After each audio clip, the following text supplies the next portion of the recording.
देख रहे हैं यूपी क्राइम न्यूज, अपराध के खिलाफ। मुख्यमंत्री योगी आदित्यनाथ ने मथुरा में सांस्कृतिक कार्यक्रम के दौरान अचानक ठाकुर बाकी बिहारी के दर्शन का कार्यक्रम बनाया और देर शाम मंदिर पहुंच गए। यहां सेवायत ने मंत्रोच्चारण के मध्य उन्हें पूजन करवाया। सीएम के पूर्व से निर्धारित कार्यक्रम में ठाकुर बाकी बिहारी मंदिर दर्शन का कार्यक्रम नहीं था। मथुरा आने के बाद उन्होंने अधिकारियों से दर्शन की इच्छा जताई। अधिकारियों ने तत्काल मंदिर की गलियों में सुरक्षा बढ़ाई। शयन आरती से ठीक पहले मंदिर पहुंचे मुख्यमंत्री ठाकुर जी की अद्भुत छवि को निहारते रहे। मुख्यमंत्री योगी आदित्यनाथ ने रविवार को कहा कि भगवान श्री कृष्ण की ब्रज की पहचान आस्था, कला, विश्वास, संस्कृति व प्रेम से है। हमारे पास लंबी विरासत है, संतों ने इसे संभाल कर रखा है और कथा, भोजपत्र, पांडुलिपियों, गुरु शिष्य परंपरा के माध्यम से संरक्षित किया है। सीएम ने 6.43 अरब की 138 परियोजनाओं का लोकार्पण और 3.94 अरब की 40 परियोजनाओं का एक साथ बटन दबाकर शिलान्यास किया। उन्होंने मंडलायुक्त ऋतु माहेश्वरी और उत्तर प्रदेश ब्रजपीठ विकास परिषद के उपाध्यक्ष शैलजाकांत मिश्र ने चित्रकार कृष्णा कन्हैया द्वारा बनाई गई भगवान श्री कृष्ण की छवि भेंट की। सीएम ने कहा कि ब्रज को उसके प्राचीन वैभव की ओर लौटाने का प्रयास हो रहा है। ये विकास कार्य इसी कड़ी का एक हिस्सा है।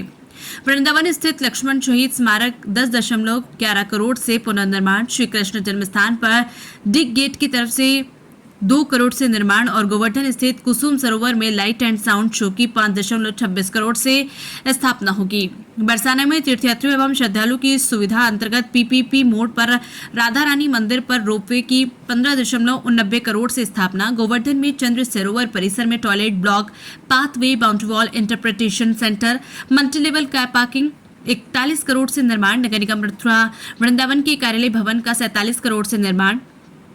बरसाना से कोसी गोवर्धन मार्ग के 22 किलोमीटर लंबे मार्ग का 24.80 करोड़ से चौड़ीकरण एवं सुदृढ़ीकरण आदि। अकबरपुर जयंत में टूरिस्ट सेंटर का 16.77 करोड़ से निर्माण। गोकुल बैराज में अपस्ट्रीम बाई तरफ वसुदेव वाटिका का 45 लाख से निर्माण एवं विकास बरसाना स्थित राधा बिहारी इंटर कॉलेज की भूमि पर पर्यटक जनसुविधा केंद्र का 47.50 करोड़ से निर्माण। मथुरा परिक्रमा मार्ग का 18.89 करोड़ से नवीनीकरण एवं विकास। गोकुल में नगर पंचायत की भूमि पर पर्यटक सुविधा केंद्र एवं पार्किंग का 29.88 करोड़ से निर्माण। मथुरा वृंदावन विकास प्राधिकरण कार्यालय भवन का 17.73 करोड़ से निर्माण। गन्ना विकास एवं चीनी मिल मंत्री चौधरी लक्ष्मी नारायण, पर्यटन एवं संस्कृति मंत्री जयवीर सिंह बैसे, शिक्षा राज्य मंत्री स्वतंत्र प्रभार संदीप सिंह, सांसद हेमा मालिनी, राज्यसभा सदस्य और तेजवीर सिंह, महापौर विनोद अग्रवाल, जिला पंचायत अध्यक्ष किशन चौधरी, विधायक श्रीकांत शर्मा, एमएलसी योगेश चौधरी, ओम प्रकाश सिंह आदि मौजूद रहे। यूपी क्राइम न्यूज के लिए मुख्य संपादक मनोज सिरोही की खास रिपोर्ट। मैंने दर्शन किए थे चतुर्भुज नाथ के, अनुपम, अद्वितीय, अन्योत्तम। कोई व्यक्ति हो तो व्यक्त हो, ये तो साक्षात नारायण जान पड़ते हैं, जो मुझे शिशु के रूप में कृतार्थ करने आए हैं। निश्चित ही मेरा सपना सत्य हुआ है। सपना जो देखा सच हो गई।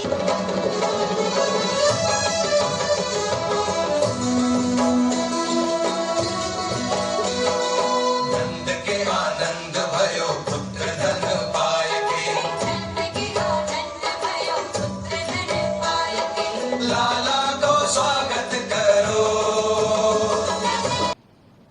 अन्य जनप्रतिनिधियों के सहयोग से जो विकास की योजनाएं यहाँ के लिए प्राप्त हुई हैं, उनके लोकार्पण का सौभाग्य मुझे श्री कृष्ण जन्मोत्सव के एक दिन पूर्व प्राप्त हो रहा है। मैं इसके लिए भी आप सबको हृदय से बधाई देते हुए आपका अभिनंदन करता हूँ, आप सबका स्वागत करता हूँ। मैं आपका आभारी हूँ कि आपने श्रीमती हेमा मालिनी जी के प्रति अपनत्व का भाव दिखाते हुए तीसरी बार उन्हें प्रचंड बहुमत के साथ विजयी बना करके भेजा और इसलिए उसके प्रति भी कृतज्ञता ज्ञापित करने का इससे अच्छा अवसर नहीं हो सकता था कि मैं श्री कृष्ण जन्मोत्सव के आयोजन में भागीदार बनूं। प्रभु की लीला और उनकी कृपा को भी देखने का अवसर प्राप्त होगा। साथ ही ब्रजवासियों को उनके द्वारा यहां पर श्रीमती हेमा मालिनी जी को चुनाव जिता करके भेजने के बाद जो ऋण हम लोगों के ऊपर है, उसको वो ऋण ऐसा है जो ये कह सकता हो कि उनकी उत्पत्ति भी इतनी पुरानी हुई हो। किसी के पास इतिहास नहीं, किसी के पास नहीं है।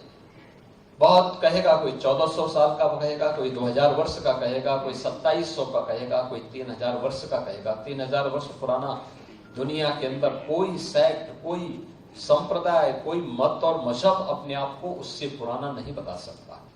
उससे पहले क्या था, कुछ भी पता नहीं था। और इसीलिए हम कहते हैं इस धरती का और खासतौर पर भारत का एक ही धर्म है, वो सनातन धर्म है। यही भारत का राष्ट्रीय धर्म है। क्योंकि ये तो द्वापर की बात है। द्वापर के तत्काल बाद तो कलयुग आ गया। द्वापर के अंत में एक लंबे समय तक प्रभु की लीला का एहसास इस देशवासियों को प्राप्त हुआ था। उसकी कृपा दृष्टि इस देश पर पड़ी थी, सनातन धर्मावलंबियों पर पड़ी थी। पूरी दुनिया में केवल सनातन ही सनातन धर्मावलंबी थे। और आयोजनों के माध्यम से, इस प्रकार के आयोजनों के माध्यम से, इस विरासत के संरक्षण के लिए, कथा वार्ता के माध्यम से, भोजपत्रों के माध्यम से, पांडुलिपियों के माध्यम से, गुरु शिष्य की परंपरा के माध्यम से उसके संरक्षण का काम किया गया। और उसी विरासत का हिस्सा बनने के लिए, उसके साथ विकास की पुट जोड़ने के लिए हम लोग आज यहां पर एकत्र हुए हैं। और मैं धन्यवाद दूंगा यहाँ के जनप्रतिनिधियों को, ब्रज तीर्थ विकास परिषद को, और खास तौर पर यहाँ के माननीय विधायक और यहाँ के माननीय सांसद दोनों को, जिन्होंने यहाँ के सांस्कृतिक कार्यक्रमों के मंचन के लिए 5 जन्य प्रेक्षागृह दिया है। कितना भव्य प्रेक्षागृह हमारे मथुरा वृंदावन को प्राप्त हो गया है, कितना भव्य मिल गया है। लगभग 1000 दर्शक एक साथ यहां पर आ जाएंगे। और उसमें भी आपने देखा है यहां पे कि इसमें पहला मंचन होने जा रहा है भारत की कला जगत की एक प्रख्यात अदाकार, और लोग इस बात के प्रति उत्सुक रहते हैं। सचमुच प्रधानमंत्री जी जब बात विकास और विरासत की करते हैं तो विरासत यही तो आपके पास है, ये था कि कितना समृद्ध है। मैं भी सुन रहा था चौधरी लक्ष्मी नारायण जी से, यहां के माननीय जनप्रतिनिधियों जी से, प्रतिनिधियों से, और मुझे प्रसन्नता है कि यहाँ के पूज्य संतों के साथ ब्रज तीर्थ विकास परिषद ने और यहाँ के जनप्रतिनिधियों ने इस बात का उल्लेख किया है कि भगवान श्री कृष्ण का 5251वां जन्मोत्सव का ये आयोजन इस बार इस भूमि में, इस आयोजन के साथ हम जोड़ने जा रहे हैं। आप सोचो